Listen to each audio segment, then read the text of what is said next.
அனைவருக்கும் வணக்கம். இப்போ நம்ம பார்க்க போகிறது என்ன அப்படின்னா 2025ஆம் ஆண்டு நடைபெறக்கூடிய குரூப் 4 மற்றும் குரூப் 2 தமிழ் தகுதி தேர்வை தான் இப்போ நம்ம பார்க்க போகிறோம். அதில் இடம்பெறக்கூடிய முதல் 50 வினாக்கள் பற்றி ஒரு முக்கிய குறிப்புகள் தொடர்பான வினாக்கள் என்ன அப்படின்னா, ஃபஸ்ட்டு கேள்வி பாருங்களேன். இரு வினைகளின் பொருள் வேறுபாடு.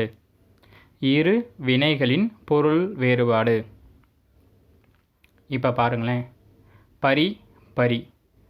உங்கள் பாஷையில் சொல்லணும்னா இது சின்ன எரி, அது பெரிய எரி. சிம்பிளாக ஞாபகம் வச்சுக்கலாம்.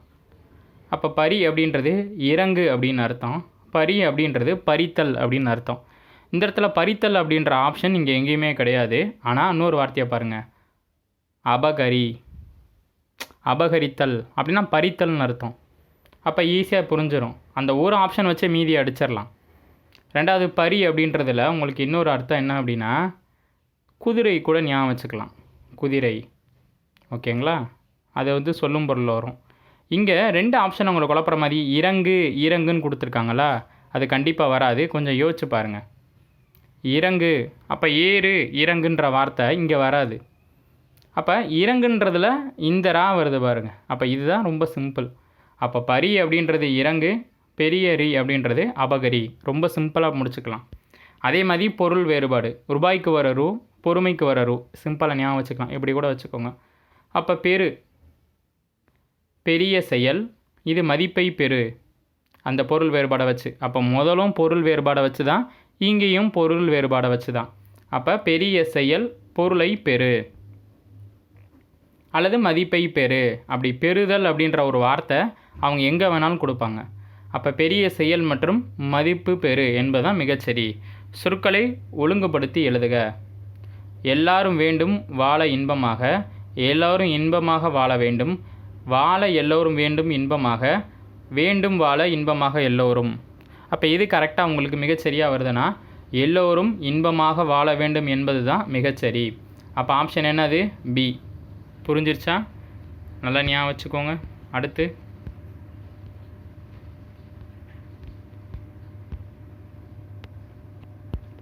அதே தான். சொற்களை ஒழுங்குபடுத்தி சொற்றொடராக்குதல். சரியான பொருளை தேர்வு செய்க. வருவாய் என்பது அன்று கல்வி தேடும். கல்வி தேடும் வருவாய் வழிமுறை அன்று.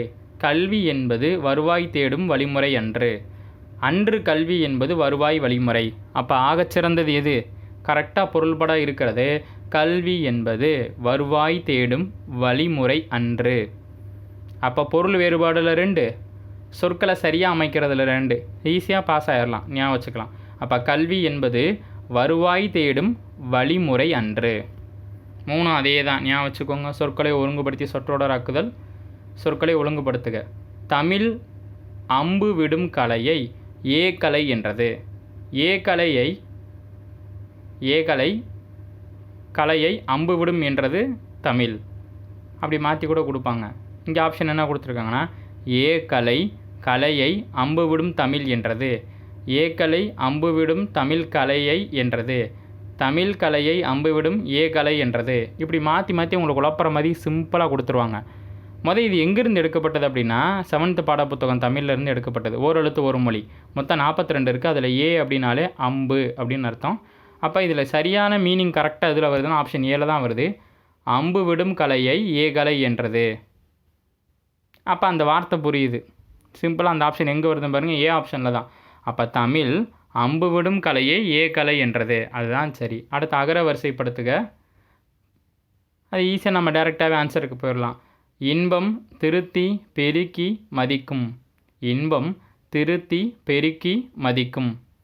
இன்பம் திருத்தி பெருக்கி மதிக்கும். ரொம்ப முக்கியங்க, ஞாபகம் வச்சுக்கோங்க. அடுத்து அகர வரிசை சொற்களை சீர் செய்க. எழுத்து, ஓலைச்சுவடிகள், ஒளி வடிவம், ஔகாரம். இது பார்த்தோன்னே சொல்லிடலாம். ஃபஸ்ட்டு எழுத்து, அடுத்து ஒளி வடிவம், அடுத்து ஓலைச்சுவடிகள், அடுத்து ஔகாரம். முடிஞ்சு போச்சு. அப்போ எழுத்து, ஒளி வடிவம், ஓலைச்சுவடிகள், ஔகாரம். எழுத்து, ஒளி வடிவம், ஓலைச்சுவடிகள், ஔகாரம். தா என்ற வேர்ச்சொல்லின் தொழில் பெயல் தருதல். அப்போ தந்தான்றது என்னது? தந்தான் வினைமுற்று. தந்த பெயரச்சம், தந்து வினையச்சம். இவ்வளோதான். அப்போ இதுக்குள்ளே இத்தனை கேள்விகள் அடக்கி வச்சுருக்கோம், ஞாபகம் வச்சுக்கோங்க. அப்போ தா என்ற வேர் சொல்லின் தொழில் பெயர் என்ன? தருதல். தா என்ற வேர் சொல்லின் வினை முற்று என்ன? தந்தான். தா என்ற வேர் சொல்லின் பெயரெச்சம் என்ன? தந்த.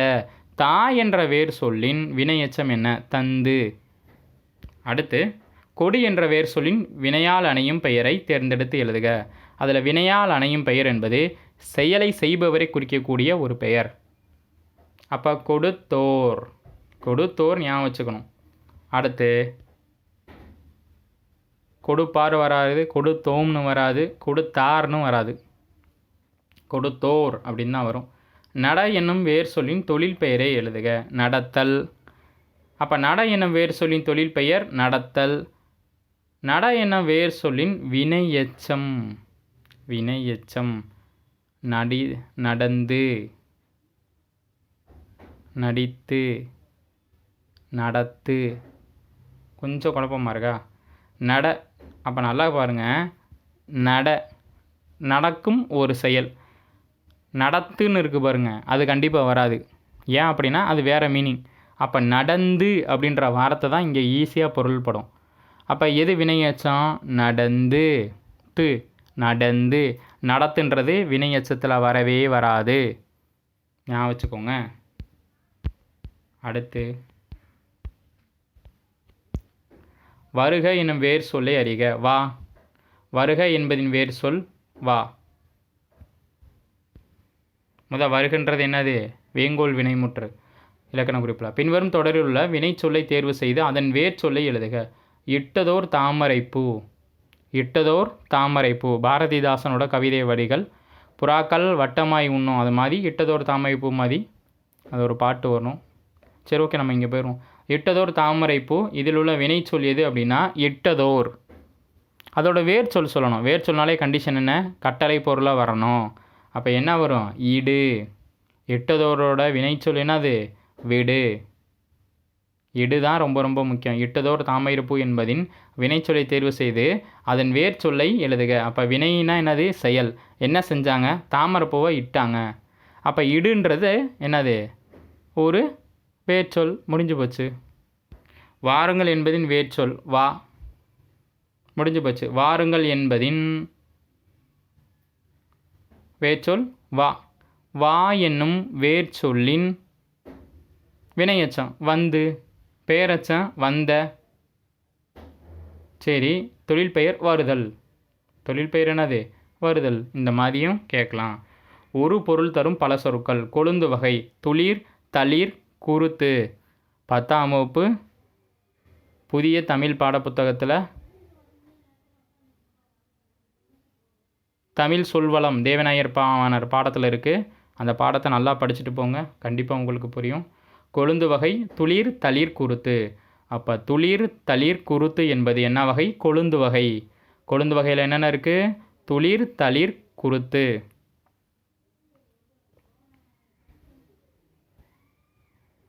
அதே மாதிரி தாள், தோகை, ஓலை இதெல்லாம் தாவர இலை வகை. தண்டு, கோல், தூறு இதெல்லாம் அடிப்பகுதி, தாவரத்தோட அடிப்பகுதி. இந்த கவை, கொம்பு, கொப்புலாம் தாவரத்தோட உறுப்புகள், தாவர உறுப்புகள். ஞாபகம் வச்சுக்கணும், கேட்பாங்க.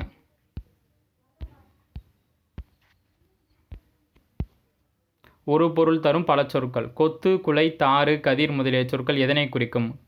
குலை வகையை குறிக்கும். குலை வகை. அப்போ குலை வகை என்னென்ன இருக்குது? கொத்து, குலை, தாறு, கதிர் முதலிய சொற்களை குறிக்கக்கூடிய ஒரு சொல். அப்போ அதிலேயே கேள்வியிலேயே பதில் இருக்குது. குலை, இங்கேயும் குலை. முடிஞ்சு போச்சு. பொருள் வேறுபாடு இருந்து சரியான பொருளை எறிதல். அன்பை கொடு, கோடு போடாதே. சிம்பிள். அன்பை கொடுக்கணும், கோடு போடாதே. சிம்பிள். அது குறில், இது நெடில். ஒத்த கொம்பு, ரெட்டை கொம்பு. சிம்பிளாக முடிச்சுக்கோங்க. அன்பை கொடு, கோடு போடாதே. சொல்லி சொல்லி பார்த்தீங்கன்னா ஈஸியாக புரிஞ்சிடும். 3 சொல்லினா 2 சொல்லினா. வானம், வானம் ஈஸியாக சொல்லிடலாம். வெடி, ஆகாயம் ஞாபகம் வச்சுக்கணும். வான வேடிக்கைன்னு சொல்லுவாங்களா? அப்போ வான வேடிக்கை 3 சொல்லி. அப்போ வெடி. வானம் 2 சொல்லினா ஆகாயம். ஈஸியாக ஞாபகம் வச்சுக்கலாம். வலி நம்ம பஸ்ஸில் சொல்லிடுமா? பள்ளிக்கூடத்துக்கு வரலி, வாழைப்பழத்துக்கு வரலி, குண்டுலி. இப்படி 3 கேட்டகரி இருக்குதுன்னு வச்சுக்கோங்க. இங்கே அவங்க 2 தான் கொடுத்துருக்காங்க. அந்த குண்டுலி வலினா வலித்தல்னு அர்த்தம். இங்கே இருக்கிறது பள்ளிக்கூடத்துக்கு வரலி. வழி அப்படின்றது காற்று, இன்னொரு வழின்றது நெறி, பாதைன்னு கூட வச்சுக்கலாம். அப்போ காற்று நெறி, வழி என்பதுக்கு காற்று நெறி ஞாபகம் வச்சுக்கணும். கேட்பாங்க, எக்ஸாம் பாயிண்ட் ஆஃப் வியூவில் கண்டிப்பாக வரும். இந்த லாலா வேறுபாடு தொடர்பாக நான் உங்களுக்கு கண்டிப்பாக ஒரு வீடியோ கொடுப்பேன். நம்ம பாஷையில் சொல்லணும்னா இது வருடல் ஃபஸ்ட்டு லா, அடுத்து வர்றது சிறப்பு. வருடலில் வரும், இது சிறப்பில் வரும்.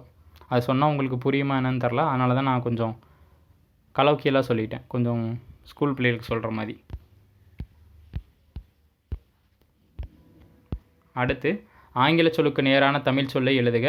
செக்கு காசோலை, செக்கு காசோலை, செக் காசோலை ரொம்ப முக்கியம். ஆங்கில சொல்லுக்கு நேரான தமிழ் சொல் இன்ஃபர்மேட், தகவலாளர். இன்ஃபர்மேட் அப்படின்னா என்னது? தகவலாளர். ஆங்கில சொல்லுக்கு நேரான தமிழ் சொல் அறிதல். எது சரியான இணைன்னு கேட்டிருக்கு. டிமாண்டு டிராஃப்ட் அப்படின்றது பணத்தால் கிடையாது, டிமாண்டு டிராஃப்ட் அது வரைவோலை, அப்போ அது தப்பு. ஆன்லைன் ஷாப்பிங் இணையதள வணிகம் மிகச்சரி. இ காமர்ஸ் காசோலை என்பது தப்பு. கரன்சி நோட் மின்னணு வணிகம் அப்படின்றது தப்பு. இ காமர்ஸ்னால் மின்னணு வணிகம், கரன்சி நோட்டுனா பணத்தால், அப்போ எல்லாமே தப்பாக இருக்குது. அப்போ எது மட்டும்தான் சரி? ஆன்லைன் ஷாப்பிங் இணையதள வணிகம் என்பது சரி. டிமாண்டு டிராஃப்ட் அப்படின்னாலே காசோலை அப்படின்னு கூட வச்சுக்கோங்க. இ காமர்ஸ் மின்னணு வணிகம், கரன்சி நோட் பணத்தால், ஆன்லைன் ஷாப்பிங் இணையதள வணிகம், இதெல்லாம் சரியாக இருக்கிறது. ஆனால் இங்கே எல்லாமே தப்பாக கொடுத்துட்டு எது அதில் சரின்னு கேட்டிருக்காங்க. அப்போ டிமாண்டு டிராஃப்ட் என்பதில் பணத்தால் என்பது தவறு, இ காமர்ஸ்ன்றதில் காசோலை என்பது தவறு, கரன்சி நோட்டு மின்னணு வணிகம் என்பது தவறு. அப்போ எது சரி? ஆன்லைன் ஷாப்பிங் இணையதள வணிகம் என்பது சரி. சந்திப்பிழை இல்லாத தொடரை கண்டறிக. அப்போ க ச த ப மிகும். அப்போ பாருங்கள், ஆப்ஷன் சி பாருங்கள். கடைக்கு செல்லும்போது துணிப்பைகளை எடுத்து செல்வேன். கடைக்கு செல்லும்போது துணிப்பைகளை எடுத்து செல்வேன். கடைக்கு செல்லும்போது துணிப்பைகளை எடுத்து செல்வேன் ரொம்ப ரொம்ப முக்கியம், ஞாபகம் வச்சுக்கோங்க. இச்சு இப்பு இச்சு, துணிப்பைகளை துணிப்பைகளை இப்பு ஞாபகம் வச்சுக்கணும், ரொம்ப முக்கியம். ஆப்ஷன் சி சந்திப்பிழையில். அடுத்த ஒரு சந்திப்பிழையுள்ள தொடர் எது? எது தப்பாக இருக்குது அப்படின்னு கேட்டிருக்காங்க. தேனும் இனிய நற்செந்தமிழ் மொழியே, கரெக்டாக தான் இருக்குது. அவன் எது தவறுன்னு கேட்டிருக்காங்க, இது சரியாக இருக்குது. வானினும் ஓங்கிய வண்டமிழ் மொழியே, அப்போ அதுவும் சரியாக தான் இருக்குது. தென்னாடு விளங்குகிற திகழ்ந்தேன் தென்மொழியே, கொஞ்சம் தப்பாக இருக்குது, கொஞ்சம் தப்பு. ஊனினும் ஒளிர்வுறும் உண்டன தமிழ் மொழியே, அப்போ எல்லாமே சரியாக தான் இருக்குது. அந்த தென்னாடுன்ற விளங்குகின்ற திகழ்ந்தேன் தென்மொழி என்ற வார்த்தை மட்டும்தான் என்னது? கொஞ்சம் தப்பு. அப்போ சந்தி பிழையுள்ளது எது? அந்த தென்னாடு. அடுத்து கீழ்காணும் சொற்களுள் பொருந்தா சொல்லை கண்டறிக. சொன்னான் நவின்றால் பகிர்ந்தால் ஆடினாள், இது எல்லாமே என்ன அர்த்தம் அப்படின்னா, சொன்னால் நவின்றால் பகிர்ந்தால் அப்படின்னா எல்லாமே ஒன்று தான். ஒருத்தங்க கேள்வி கேட்டிருக்காங்க, அதுக்கு இவங்க பதில் சொல்லியிருக்காங்க. அதில் ஆடினாள் அப்படின்றது ஒரு பொருள் பட அமையாது, அப்போ அது மட்டும்தான் என்னது? தவறு. பொருந்தா சொல்லை எடுத்து எழுதுக. மரப்பெயர்களில் அல்லாதது நாளிகேரம் தென்னை. ஓகே, அப்போ இது வராது. வேரின்றது வராது. வேரின்றது என்னது? வராது. கோழினா அரச மரம். சாலம் ஆச்சா மரம், அந்த இடத்துல கா வராது, சாலம் ஆச்சா மரம்னு வரணும். ஓகே, அது ஒன்றும் இல்லை. வேரியின் மட்டும்தான் என்ன செய்யாது? வராது. பொருந்தா சொல் இணையை கண்டறிக. நெத்தி சூட்டி மருதம் வைகரை குலை காது குறிஞ்சி நண்பகல். குறிஞ்சி யாமம்னு வரணும், அந்த இடத்துல தப்பு. அதான் பொருந்தா இணை. அது ஒன்று தான் என்னது? பொருந்தா இணை. வேறு எல்லாமே கரெக்டு தான்.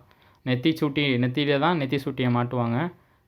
காதில் அணிய மணிகலன் குண்டலம் குலை, அப்போ அதுதான் சரி.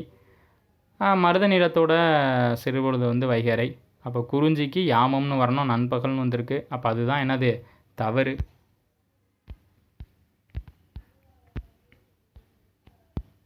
எதிர்ச்சொல்லை எடுத்து எழுதுதல். நீக்குதல் சேர்த்தல். நீக்குதல் சேர்த்தல் எதிர்ச்சொல் கேட்டிருக்கு. மறுபடியும் எதிர்ச்சொல்.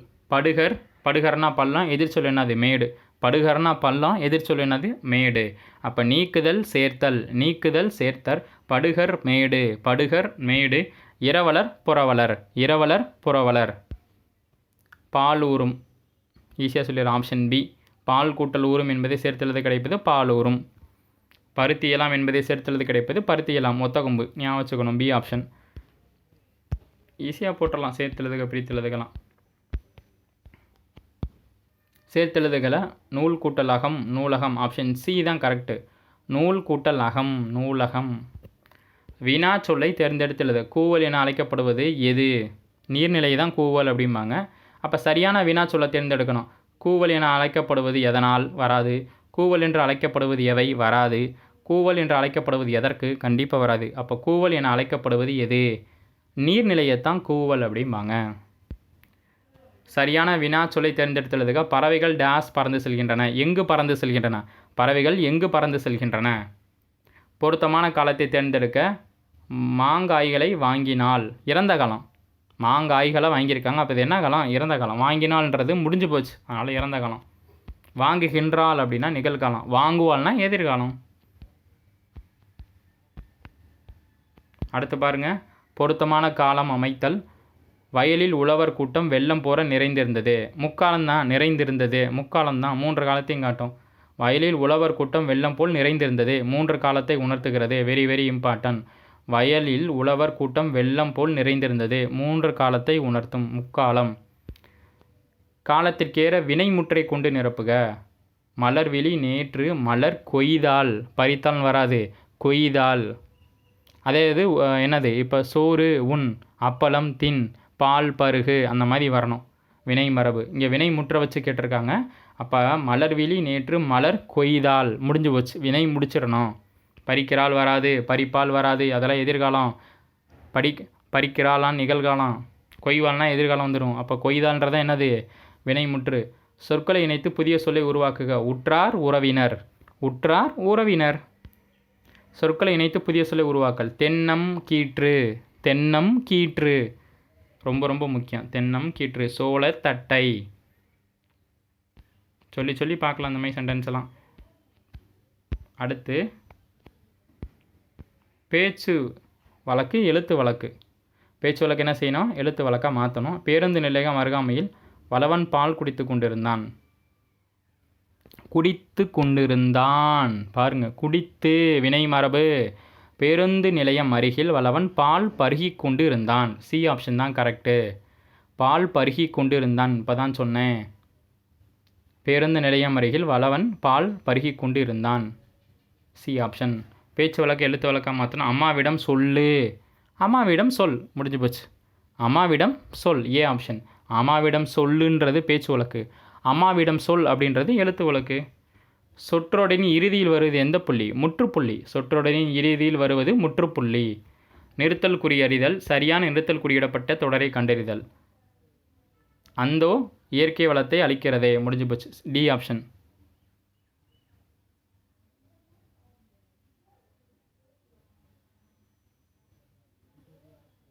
டி ஆப்ஷன் வருது.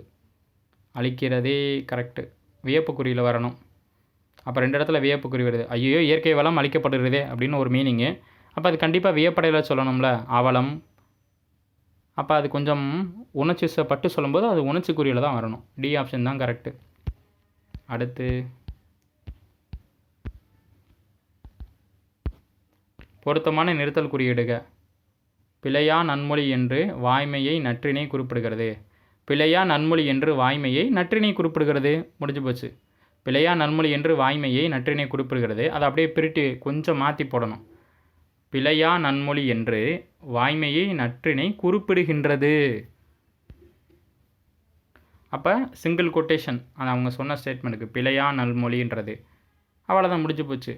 குறிப்பிடுகிறதுல ஒரு புல் ஸ்டாப்பு. ஊர்களின் மறுவுச்சொல். மறுவுச்சொல்னாலே பெரிய வார்த்தையை சுருக்கி சொல்கிறது. புதுக்கோட்டை, புதுக்கை. புதுக்கோட்டை, புதுக்கை. அதே மாதிரி புதுச்சேரி, புதுவை. புதுச்சேரி, புதுவை. சோழநாடு, சோநாடு. சோநாடு, சோநாடு, சோழநாடு.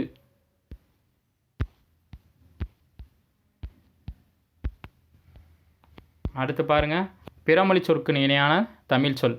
யூனிட் 6 இருக்குது. வெதர், வானிலை. வெதர் என்பதை குறிக்கும் தமிழ் சொல் வானிலை. கிளைமேட்டு தட்பவெப்பம். கிளைமேட்டு தட்பவெப்பம். சீசன் பருவம். சீசன் பருவம். மைக்ரேஷன் வலசை போதல். மைக்ரேஷன் வலசை போதல். அப்போ இங்கே என்ன கேட்டிருக்கு? வெதர். அப்போ வெதர்னா என்னது? வானிலை. முடிஞ்சு போச்சு. கிளைமேட்டுனா தட்பவெப்பம். சீசன்னா பருவம். மைக்ரேஷன்னா வலசை போதல். பிறமொழி சொற்களுக்கு நிலையான தமிழ் சொல். அறிவியல் அறிஞர்கள் சரித்திரம் படைத்தனர். சரித்திரம் வரலாறு. சரித்திரம் படைத்தனர் அப்படின்றத சரித்திரம்ன்ற வார்த்தை என்ன வரணும்? வரலாறு. சரியான விடையை தேர்ந்தெடுத்து எழுதுக. நீ விளையா என்ற வினாவிற்கு கால் வலிக்கிறது ப்ரெசன்ட் டென்ஸில் வருது. அப்போ உற்றது உரைத்தல். கால் வலிக்கும்னு சொன்னால் ஊறுவது கூறல். ஃபியூச்சரை முன்கூட்டியே சொல்கிறது. நீ விளையா என்ற வினாவிற்கு கால் வலிக்கிறது என்று உரைப்பது உற்றது உரைத்தல் விடை.